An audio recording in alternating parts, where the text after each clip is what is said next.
Hello and welcome to a new series. Today we're going to take a look at the best bug monotype team.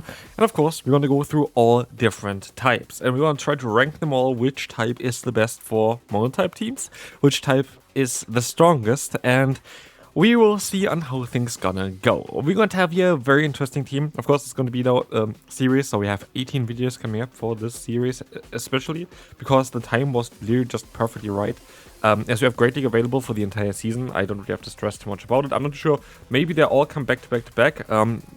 Most of them will come very, very soon after each other. Maybe it's going to be an important video in the middle or whatever as well. Again, could be the case, like top teams or whatever. But just generally, it's going to be for the next few weeks, I guess, on this channel. We're going to take a look at the all monotype teams possible there. What is the best one for this season and for which type, and then see which one is the best. Bug is expectedly not the strongest, maybe actually the worst type that you could start off. And the reason for this is quite simple. Bug typing itself is just like designed to be the early game type, designed to be the type that you're gonna throw out after just the second gym because they're not that strong, and this is kind of the case as well for Pokemon GO. The typing itself has a lot of weaknesses and not so many resistances. And so it's not really that strong. And then offensively as well, yeah, you're going to be able to hit Dark Grass as well as Psychic-type Pokemon for super effective damage. But like most of those types are not that common in the current meta game, and so it's a bit tough. And we have here an interesting team. We're going to have the Fortress in the lead. Of course, is going to be by far the best Bug-type Pokemon in the current meta game. It's quite seen nearly everywhere. And we're running Volt Switch on it, which is going to help you out with a lot of the flying type Pokemon, which generally speaking would be very difficult for the bug typing. But of course, you have the glaring weakness of a double weakness against fire type Pokemon, where we're going to utilize our backline in order to try to deal with it. We're going to have the Golisopod as my say-swap. The Golisopod is going to be the Pokemon that tries to bait out something, for example, like a Jellicent. It's going to be very solid though as well against something like a Mimikyu if you're going to encounter it. We have both Competitor Cup as well as the Open Great League here. Against what you're gonna play with the team. You're gonna see it as well with the little icon on the top left there to forfeit the battle. You see what type of what kind of mode we're playing right now. Of course, we are kind of forced starting with the next season to play the normal Great League that's currently available, but the Competitor Cup right now is still the old style of Great League, which is in my opinion still the better one, the more enjoyable one. But we can't change it. First, the battles don't really go to plan because we have our Crustle in the back. Of course, both Crustle as well as Golisopod are designed in order to deal with fire-type Pokemon if they come up, so our Fortress is protected. That was the main idea behind it. That's why I have these two as my closest. But not everything went that bad with the bug typing. I knew already it's very likely going to be one of the weaker ones of this list, but here, for example, I did make a bit of a mistake, to be fair. I should have went into my Golisopod against the opponent's Claydol, because Golisopod would be able to resist the fast move and still has super effective fast and charge move damage. Here we are going to only have the neutral damage coming in against us, which chunks away the Crussle's health. And I do think as well here at the end I would be able to go for the full farm against the opponent if everything would have went out right, but I decided to still just play it safe and want to align myself, so I just go for the Exeter. Could have, I think, still solved another fast move and farmed them down and got to another charge move, but it is what it is. And in comes now the Whiscash. We are going to be able to go for the Exeter. This is going to do some solid damage, and we have our Golisopod in the back, so now we're going to have the perfect alignment. The Wigglytuff against the Fortress and that Golisopod against the Whiscash. Next up, we're going to have Florges against us. This is going to be a very solid lead, but it's actually quite neutral. They do resist the fast move damage, but they are having stab fast moves at least, so it's kind of more neutral, and they debuff us a bit faster than we can debuff them. Still, generally speaking, I do think that Fortress is going to be able to win this matchup. As you see here as well, we're going to be able to debuff them as they're going to try to go for the next charge move. We should be able to get to our own Rock Tomb next as well, but yeah, let's see on how things are going to go. We have the Rock Tomb coming in now. We're going to get them kind of low. They tried to swap out now into our Golisopod. The opponent is going to be able to still get another charge move off against us to drop our attack a little bit, but we're still going to be fine as we cannot reach another charge move. Here, the Aqua Jet is coming in against the opponent's Charger Bug. Charger Bug would have been an possible Pokemon for this team here as well, which I thought and which I had on there for a bit, but I didn't really want to be that weak against fire-type Pokemon.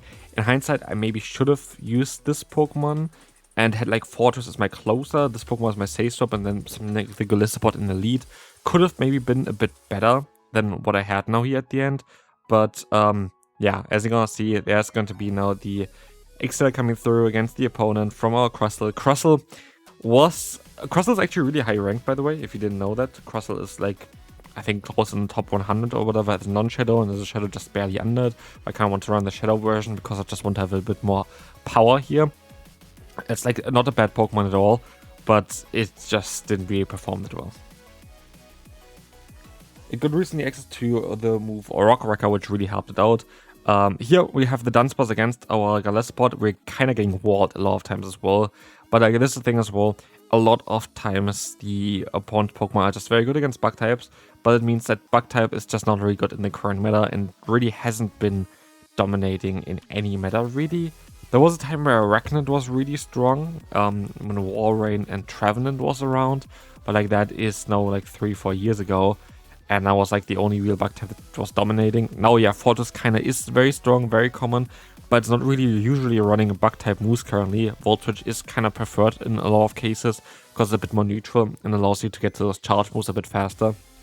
So, bug types itself are just not that commonly seen, and that's kind of something interesting. I feel like it kind of showcases on why this team specifically maybe doesn't work that well as well. It's also very difficult to have good secondary typings towards the bug typing. It's something that I kind of figured out as well. I feel like water and bug is okay because it kind of cover up the fire type weakness of itself, as well as water is weak usually to grass, which you kind of can cover up.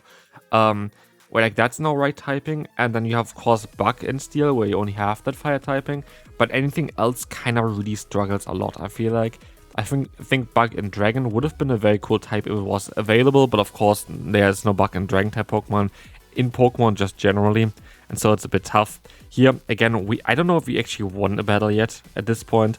They are all randomized, by the way, but also for this series directly, I always gonna do 2 sets with a team, unless there's something funny happening in the set or something like this where I kind of feel like, okay, it doesn't represent the team as much. I always gonna try to go for 2 sets, so we kind of have like, we can see, okay, how many wins did he get from those 2 sets. So far, not that many, but I can say definitely there are going to be a few wins coming up for sure.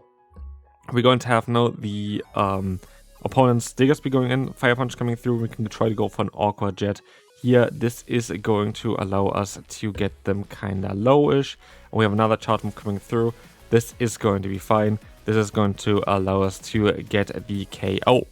Let's see what's coming in. It's going to be the Pidgeot. Of course, we're going to have our Volt Switch here still, which is going to be perfect. We would have, of course, our Crustle as well, but when the shields are still up, Crustle is not as strong. We kind of want to get the shields down.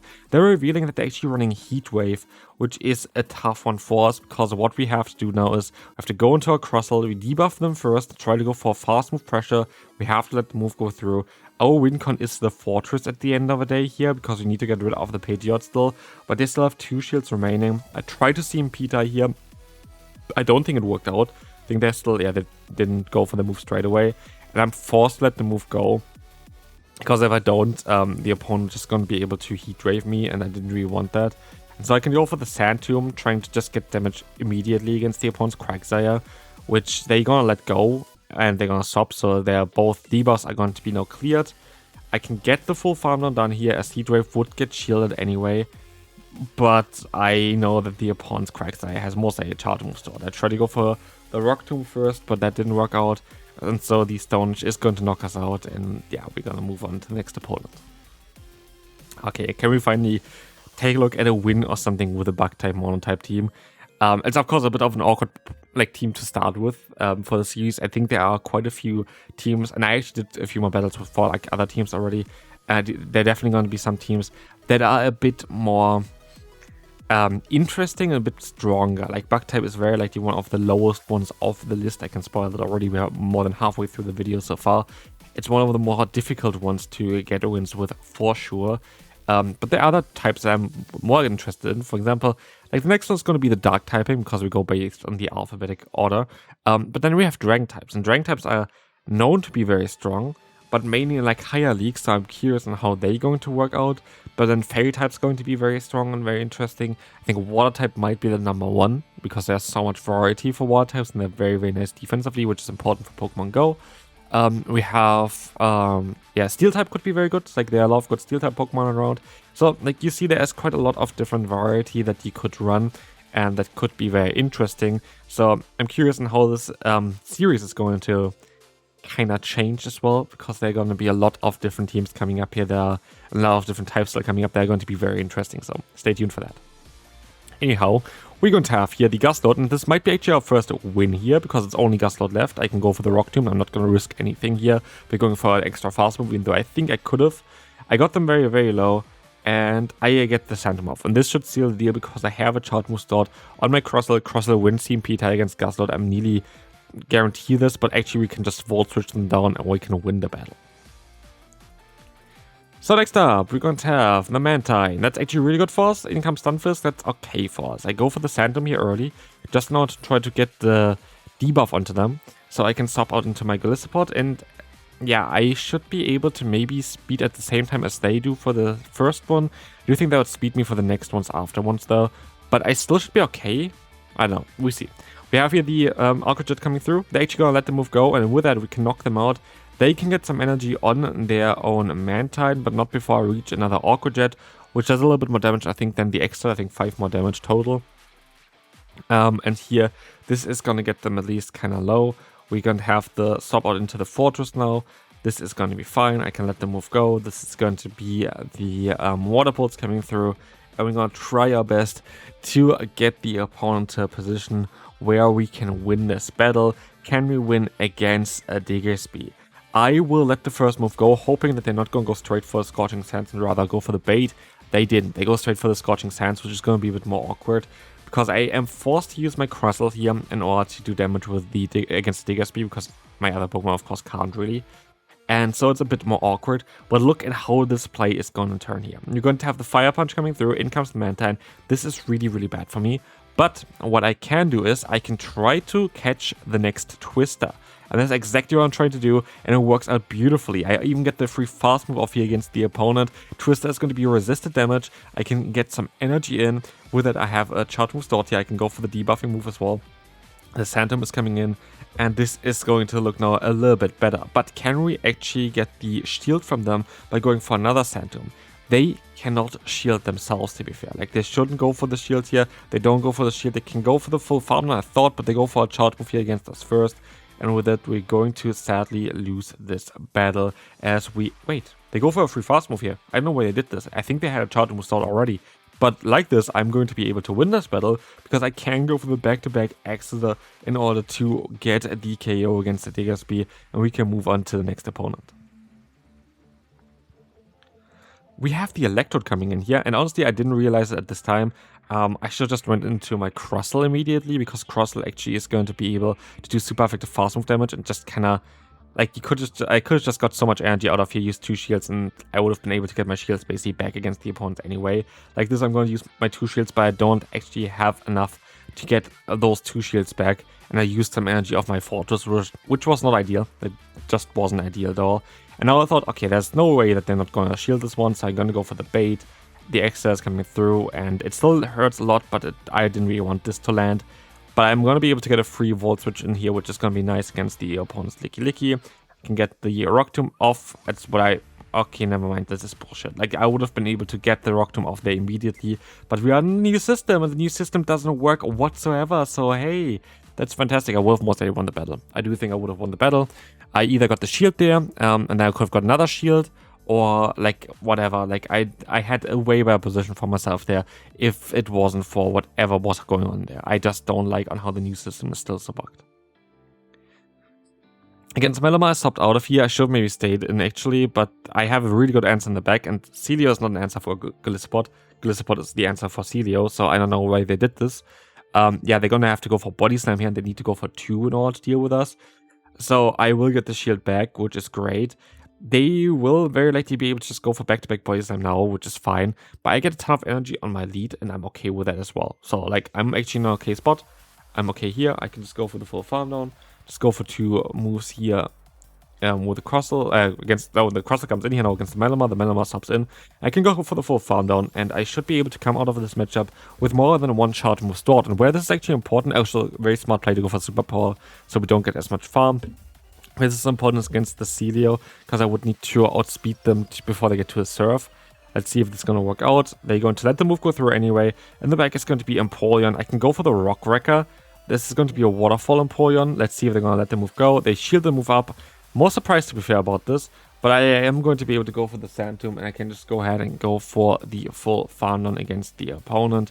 This is going to be fine. This is going to be most likely winning matchup. Like, I should be able to take this hit still, and with it, I can definitely win. So, good game to the opponent. And so we actually won, like, I think 3 games at the end.